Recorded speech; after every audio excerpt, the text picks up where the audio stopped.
afternoon, everybody. So this is a town hall to talk about COVID vaccine mandates and COVID. Thanks for coming. Hope it answers many of your questions or ponders some questions that you can ask us. Dr. Magadia is going to give us a slideshow here, and here it goes. Okay, welcome to the HIV lecture. Oh, wrong crowd. Okay. The reason why why we're here is because of these numbers. So as you could see, this is our internal data. This is purely string RMC data. We started seeing our first patient back in March. We had a spike after the 4th of July. And we had BC 2 months in December and January after the Thanksgiving holiday, and the cases just plummeted down. You know what happened here? Nothing happened. We did not find a cure. Dr. Free did not find an elixir. Nothing. We just started vaccinating folks. We specifically 65 and above. As you could see, at some point back in May, June, we actually shut down the COVID ward. And then it went back up again. You know what happened? Delta happened. A lot of people were not vaccinated, and we started seeing those Delta cases in September, August, September. And now, thankfully, luckily, especially coming from my wife, the cases are coming down again. But don't get the idea that we're out of the woods. As you know, you might be aware, some cases are coming back up in some states. UK is struggling right now. We know that whatever happens in UK, we're about 1.5, 2 months behind. So they're having some kind of spike again. Maybe a different strain. It's called Delta Plus strain. So I'm going to give you... There's another slide. Sorry. Okay, so this is another internal slide, internal numbers that we have, basically the same ones that I have before. September was our deadliest month. We had 63 deaths, so we were having 1 death a day, 2 deaths a day that particular month. But September was not our busiest month. Our busiest month was December, January. But then again, Delta happened that time. And the next slide here is just basically the deaths, kind of mirrors the same numbers that we had in admission. We did not have any deaths the first few months or so, but we started having people dying on us in August, slowed down, went back up in December, January, plummeted down in January all the way to May because of the vaccine, went back up again with Delta and coming down. So the deaths and admissions kind of mirror each other. That's the reason why we're having this a talk today. And as you are all aware, last week the federal government actually came up with some kind of mandate, although a lot of people don't really want to talk about mandates. Mandates have gotten really a bad flag recently. A lot of people are opposed to it for religious, political, personal reasons. But do mandates really work? So we actually have data on masking. Remember when we were told in September, you guys have to wear masks, shut down everything. So pre-masking, these are cases of COVID. These are 15 states. I don't think Alabama was included in this, 15 states in Washington, D.C. The cases of COVID back then was this high. So this is the cutoff number. This is before masking. And since masking happened, right around this line, the cases just plummeted down. So there's no controversy in masking. If you ask ID doctors, infectious disease specialists like myself, there's no controversy in masking. Masking work. They don't work 100%, but it does work as far as preventing transmission is concerned. The reason why I'm telling you about masking, although it's kind of different with vaccination, is the mandate that we had with masking. kind of similar. It's, a lot of people were opposed to it because it kind of intrudes on their personal and professional or personal, religious, and political views. But they do work. Mandates work. Okay. So just a basic pathophysiology on vaccines. And I'm going to tell you that's two of the vaccines, Pfizer and Moderna, they use a kind of relatively newer technology. It's not really new. We've known about this technology called mRNA or messenger RNA maybe for the past 14, 15 years. So kind of basic cartoon on mRNA. So what they do is they splice up a genetic material from the virus itself and make a biosynthetic a component of that, and it becomes an mRNA. So once it gets injected into you, this mRNA tells your body to produce what we call spike glycoprotein. It's a protein specifically against coronavirus, and then you produce antibodies again. After your body does that, the mRNA protein just melts away, just goes away. Your body degrades it, so it does not stay in your body. And next time you get exposed to those little tiny knobs called coronavirus, your body has some kind of antibody. Antibodies are your memory cells, your body's way of saying, I have seen that virus before. I know I have seen it. I know I've killed it before. I know what to do. So your body now will have a way of killing them. So that's the basic pathophysiology on Pfizer and Moderna using mRNA platform. What about J&J? J&J, it's a different platform. It's different technology. It uses a cold virus called adenovirus as a vector. Vector is a way of getting it into your body. It's almost like a Trojan horse. So if you look at this guy right here, this is the common cold virus, and this is the DNA. So we're talking about on the Pfizer and Moderna, we're talking about mRNA. This is DNA. So inside that dead adenovirus or common cold virus, there's a DNA of spike glycoprotein. So you get that injected into you, your cell kind of forms some kind of cocoon, and that adenovirus spits it out into your nucleus, and your nucleus actually produces RNA for that spike glycoprotein. And after that, your body just engulfs and eats up that adenovirus common cold. So it also goes away, it melts away, it does not stay in your system.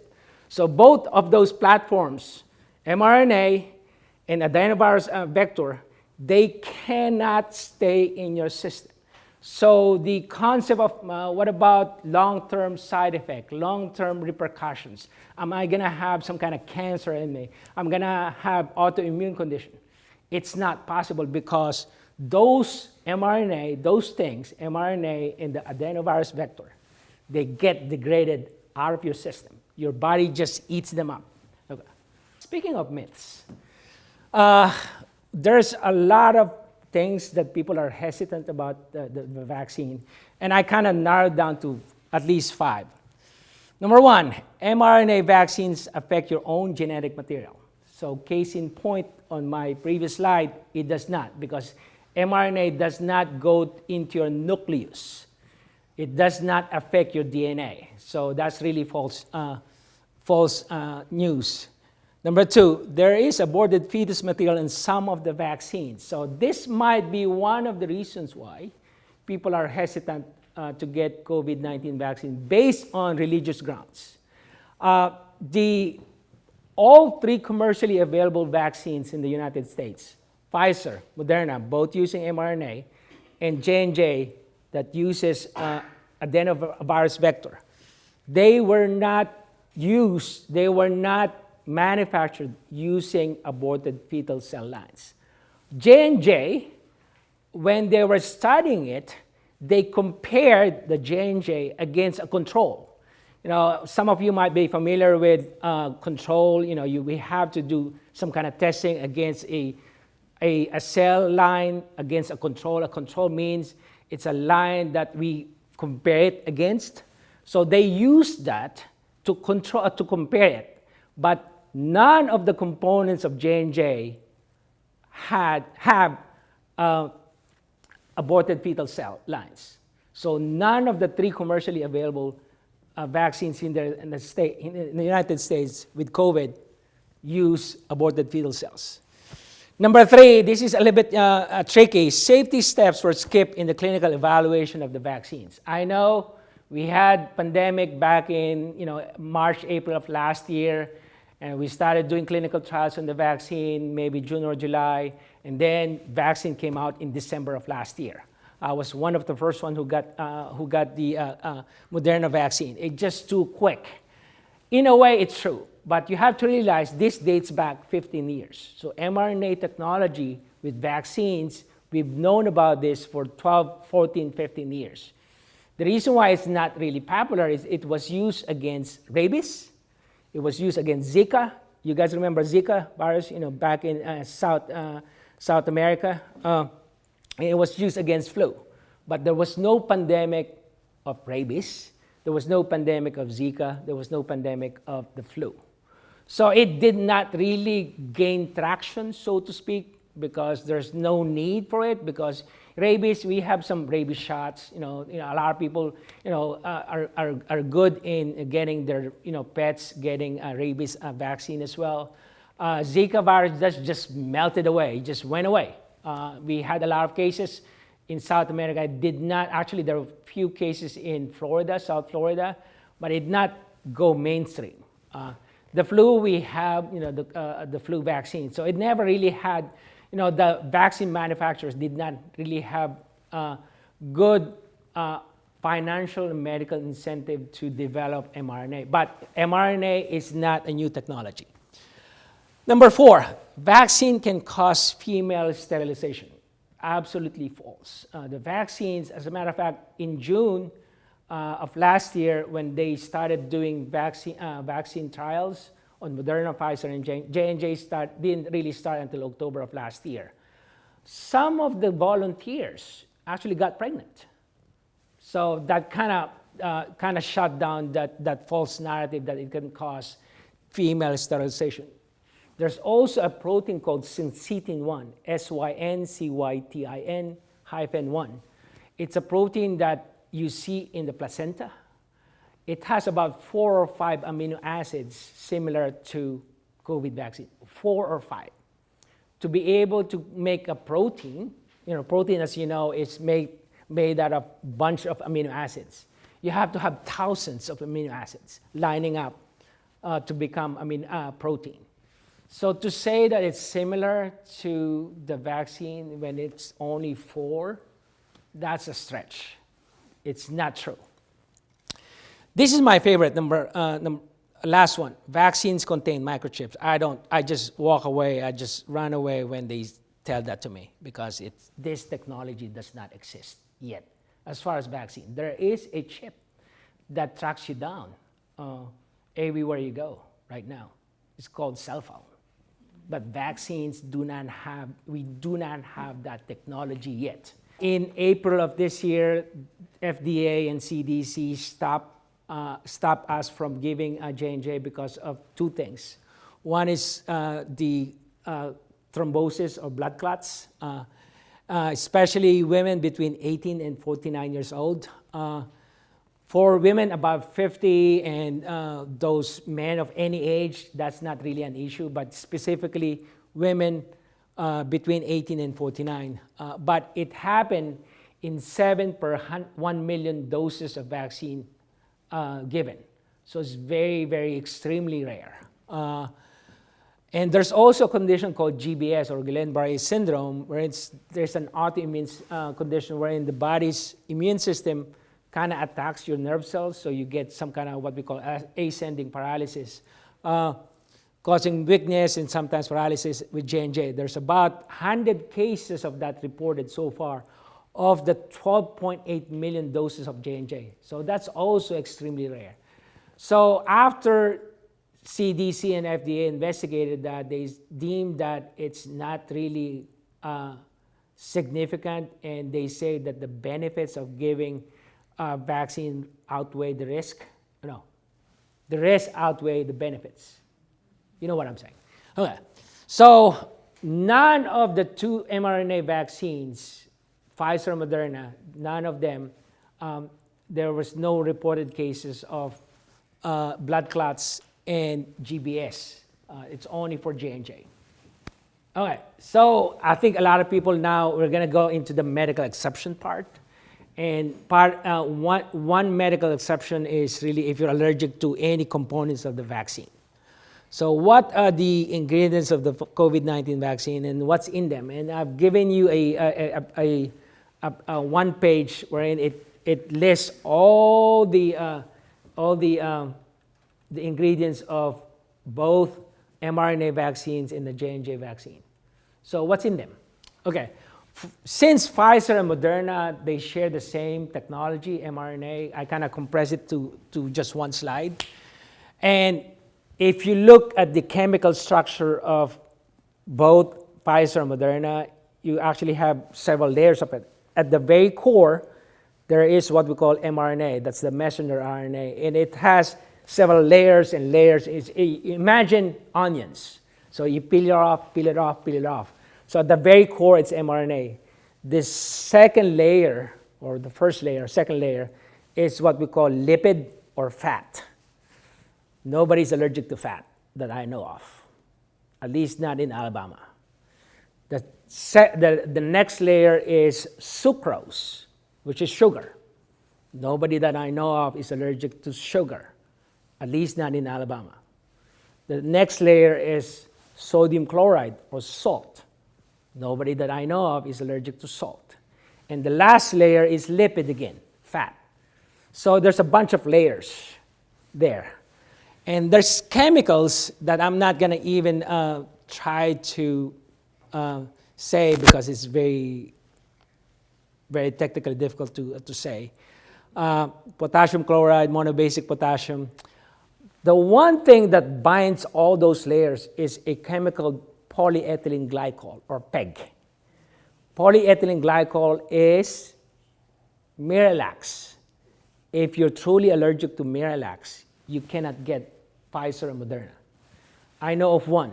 There was one who approached me. I said I had bad reaction, bad side effects, not diarrhea. Obviously, Miralax can cause diarrhea. That's not allergic reaction. That's intended effect. But I think the dude had some kind of rash and hives, so he was truly allergic to the PEG. And what we told him is you need to get J&J, and he did. He got J&J, and he was fine. So if you're allergic to PEG, polyethylene glycol, you cannot get Pfizer or Moderna. What about J&J? So as you know, as I told you, it uses a technology called adenovirus vector. So inside it, it's a DNA for a spike protein, and there is the dead adenovirus common cold. It's not capable of replicating. That's why they say replication incompetent. It just does not produce. And outside that, there's a bunch of chemicals called citric acid monohydrate, trisodium citrate, dihydrate ethanol, and there's one called cyclodextrin. You know what cyclodextrin is? Febreze. So if you're allergic to Febreze, you cannot take J&J. You're going to have to take either the Pfizer or Moderna vaccine. None of those three vaccines contain eggs, any preservatives, or latex. So what are those two medical contraindications to COVID-19 vaccine? CDC only lists two. When we first started getting the vaccines, they had like 4 or 5 contraindications. If you are pregnant, you can take the vaccine back in December. But a month later, ACOG, or American College of OBGYN, said it's safe and effective for pregnancy. As a matter of fact, they recommended getting pregnant. They said that we cannot give it to 16 and below for Pfizer, 18 and below for Moderna. But we have data now that it's safe even all the way to 5 years old, at least for Pfizer. You cannot give it back then for lactating women postpartum. Now we know it's safe. When we first started, we were told that you cannot give it for people who have GBS. Remember the GBS that I talked about, that condition? Now we know it's safe for people who have had history of GBS. So now they narrowed down to 2 medical conditions wherein you cannot get COVID vaccine. The first condition, if you have had severe allergic reaction, meaning anaphylaxis, your lips swell up, you have, your tongue is, your throat is swollen, you have stridor, you have that wheezing kind of sound, you had to be sent to the ER. They have to give you some medicine, including epinephrine or steroids. After a previous dose, so your first dose of Pfizer or Moderna or J&J, you cannot get that particular brand. You have to get a different brand. And the second one is immediate allergic reaction to any severity to a previous dose, allergy to a component of the vaccine. That's the reason why I listed down all those components. So if at some point you were told that you're allergic or you had a proven allergic reaction to those components in that paper, that's the second. So you might be able to get a medical exception. Outside of these two, you cannot. And even if you, let's say, you go to your primary care or your physician or your mid-level and get them to sign a medical exception letter, it's not like a form wherein, this guy cannot work for that one day, I'm going to get an excuse letter. Somebody will review that medical exception form. And that somebody is me and Dr. Frey. So we have a medical exception committee composed of myself and Dr. Frey that will review it. Ultimately, we might ask some other physicians to join us once we get a lot of medical exception letters. But the religious exception, since I'm not a clergy, we have asked Chaplain Wilson, and he said that he will ask his peers, about 12 of them, to kind of form a committee regarding religious exception. I'm not here to talk about religious exception. I'm not in any professional capacity to talk about that because I'm not a clergy. But that's one of the exceptions that you could go to: medical exception and religious exception. I think that's my last slide. Any questions? Yes, ma'am. Get the vaccine to put the antibodies, but what if you've already had the virus? Don't you have antibodies? Yes, you do. So we recommend, pre-Delta, the recommendation, if you have had COVID before, you wait 90 days or 3 months. When Delta happened, it kind of got soft. There's a soft recommendation of 4 weeks, because even if you have COVID, you are protected against, you have antibody against that particular strain. It could be alpha, beta, gamma, delta, but you're not protected against different strains, especially if you've had COVID last year. The predominant COVID strain last year was what we called wild type, original strain. The predominant COVID strain this go around, at least started in July of this year, all throughout today, is Delta. So you're not protected against Delta. Yeah. So we still recommend, and the vaccines, all 3 vaccines protect you against all the strains. Yeah. Good questions. Yes, ma'am. What about the heart being, getting infection or whatever? I have bad heart trouble. Okay. So there is an issue about what inflammation of the heart muscle called myocarditis, especially in young adolescent males, specifically for a vaccine called J&J. And CDC also reviewed that, and they said that of the, I think about 700 cases of reported cases of myocarditis, only 62 were officially blamed on the vaccine itself. And so 62 out of 12 million doses, your chances of getting myocarditis or inflammation of the heart are much higher if you get COVID compared to the myocarditis associated from the vaccine itself. Well, I had COVID back in January. Of this year, okay? Yes. Yeah. And I was just wondering Yeah. heart trouble. Yeah, so people with one of the people who actually we started vaccinating in December or January when the vaccine started, people with underlying heart condition. In a way, you're at risk for having severe COVID. So even if you have heart condition, you have some kind of autoimmune condition, you have some kind of weakened immune system, actually the vaccine is for you because we're trying to protect you against severe illness associated with COVID itself, because COVID could cause heart condition. It could cause problems. Even if you're on medication like lipid-lowering drugs, like statins or atorvastatin, and you're on aspirin, that's good to keep plaque from forming, and it keeps the blood going through thinly. But if you have COVID, it affects the smooth muscle, and it causes the smooth muscle to get bigger. So that artery can grow in only one of two ways, this way or this way. If it grows this way, it gets smaller. The diameter for blood to go through can be stopped or occluded that way. And that's something that we found. And also it can cause micro blood clots, small blood clots. And if your vessel is smaller because of inflammation, and you're developing all these clots because of the disease, they're, like Dr. Magadia said, for the medical exemptions, there are just these. Now, if you've had COVID and you were given a monoclonal antibody, you can't get that vaccine until 90 days after the monoclonal antibody. So then, if your time period supersedes the December 5th time, that's a medical exemption. But believe me, we'll have to follow up with that after that 90 days.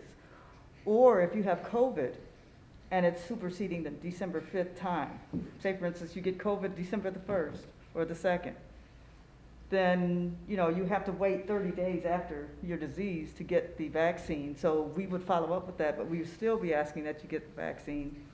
And it's more to be a steward to take care of your patients and your family so that you don't get them sick. I mean, you could be an asymptomatic carrier and not know it, which means that you have the disease and not know it. But you can give it to people around you. You can give it to your patients that you're taking care of. You can give it to your coworkers that you're working with. So, we've been through we've been through 21 months of hell. You guys have seen it. I know you have. We've all worked here in other capacity. So we just want things to move forward. We want people to be healthy. We want to take care of our patients in a healthy way. We want to take care of our families in a healthy way, and we want to squash down this disease. I mean, it's taken its toll on everybody. Could you imagine if we spike again, which we may, if we spike again to 90 patients between both hospitals again, or even more than that? I mean, it's taking its toll mentally, psychologically, emotionally, physically. That's a lot. Way too much. So I know it's fearful, but we don't know what we eat sometimes if we go to restaurants. We go and get these wonderful, I ate this fried bologna sandwich at Montford. Oh my God, but you don't know what you're getting, So if the vaccine is here to help us with our health, then, and science, science is not here to kill us. I mean, it's here to help us. So if we want to do better and move forward, we just need to make that step and release the fear. And if you have more questions, we're available. You can Google anything and read about it, but you can also Google the bad things. And we're not here to push the bad things. We just want people to be healthy. RMC is not doing this. This is coming from the people who actually write the checks. We need to be able to get funding from them to pay you guys services and all those things that we do to take care of patients. So this is not purely RMC.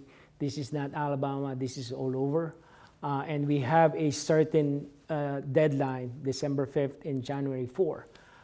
The second thing is, I know we're trying to push it for yourself, to get you at least the lowest possible risk of severe disease. But if you look at it, and Dr. Free kind of mentioned this, that you're doing this with some kind of, you're surrounding people around you in mind. So I might not be sick because I'm vaccinated. I had the booster as well.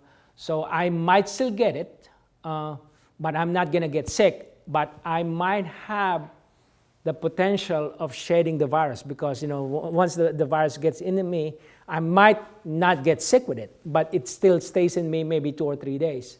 So during those 2 or 3 days that I'm shedding, I'm potentially exposing my colleagues, my loved ones, my patients.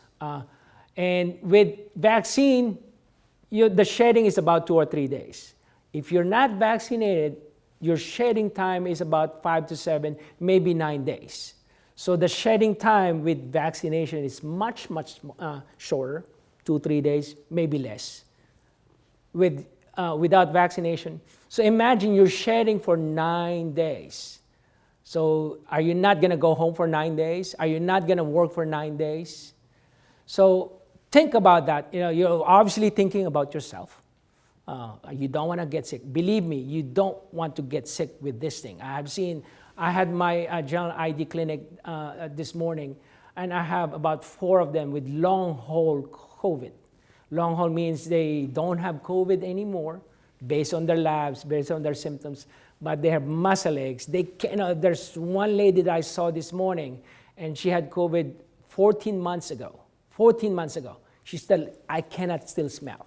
14 months ago, so more than a year ago. And she still has the muscle aches. And I don't know what to do with her. Literally, I've given her everything. And I've given her the COVID shot as well. But she said that if the vaccines were available last year, I would have taken it. But it's too late. 14 months, she could not smell. So all those things, although it's dramatic and sexy to think about natural immunity. Yes, I like immunity, whether it's natural or passive immunity from vaccination or active immunity. But natural immunity means you have to get the COVID. You have to be infected. And about 80%, maybe 85% of the time, you'll be fine. But there's about 15, 20% of the time that you might get admitted. See me, Dr. Free, Dr. Patel. You might get in ICU type of care. You might get intubated. You might die from the COVID itself. Or even if you make it, that 85% that you don't get hospitalized, what if you get long haul COVID, muscle aches, brain fog? The woman that I saw was 42 years old, and she said that I'm forgetful. I was not forgetful, and she looks like and she talks like she's a reasonably intelligent woman, and she said I have that fog, brain fog, 14 months. So, and vaccines are known to kind of mitigate those risks, at least lower your risk of having those. So I really, really advise, strongly recommend for people to get vaccinated. We're not pushing this because there's something for me. Last year was horrible. I was going home 11 o'clock, midnight, every night. I don't want to do that anymore. I was busy, but having that, in and out and dying, people dying on us 2 a day, it's a horrible kind of feeling. And everybody felt that, everybody knows that, everybody everybody has seen that on television and locally here. Please, if you are not those 2 people, those conditions, and you don't have any religious exception, please do get vaccinated. Talk to us about this new pill for the virus. So there are actually 2 of them. One is Merck, called Molnupiravir. It's a pill that you take twice a day for 5 days. It costs probably about $700. It's not commercially available yet. FDA will review that November 30th. And there's a pill by Pfizer that's relatively new. The one from Merck, we had a journal club with medical students a few weeks ago. So we studied that. It's been shown to decrease hospitalization and death in about 82% of the time. So we know it's effective and safe. It's only for mild to moderate cases, meaning people outside. So it's not for hospitalized patients. So we're looking maybe, urgent care, you get COVID, you get swab, you have COVID, they'll give you this pill, almost like oseltamivir or Tamiflu for the flu, but it's not commercially available. The problem is $700 right now, so it might be cheaper. The Pfizer one is new. I think it came out, at least the data came out about 2 weeks ago. It is not a single pill. It has another pill that we use for HIV called protease inhibitor. They're thinking it might be marketed as around $300 something. Still not cheap. Also effective against mild to moderate cases. We have not reviewed that medication in our journal club. We might have to ask one of my medical students to review that. But there are 2 pills now. Promising, but both of them are not commercially available. One Pfizer, one Merck. Yeah, the vaccine, none of the vaccines has the capacity to replicate, meaning they cannot give you COVID. They might give you side effects, muscle aches, maybe a fever, 2-3 days. They might do that, but none of the vaccines available could give you COVID. None, because they do not use live virus. The adenovirus, it's a common cold. It is dead. mRNA, there's no virus there. So none of the 3, none of them use live virus. It's not probably ethical to use live vaccine right now, but they're working on it. I know of maybe 2 or 3 clinical trials going on using live vaccine. But none of them, none of the commercially available ones use live vaccine right now. So your fear is, not weird, but I could assure you right now, I know nobody who got COVID after COVID shot, from the COVID shot. Yeah, again, about the employment, RMC is not doing this. Yeah, I think those guys are smart. They're not that smart.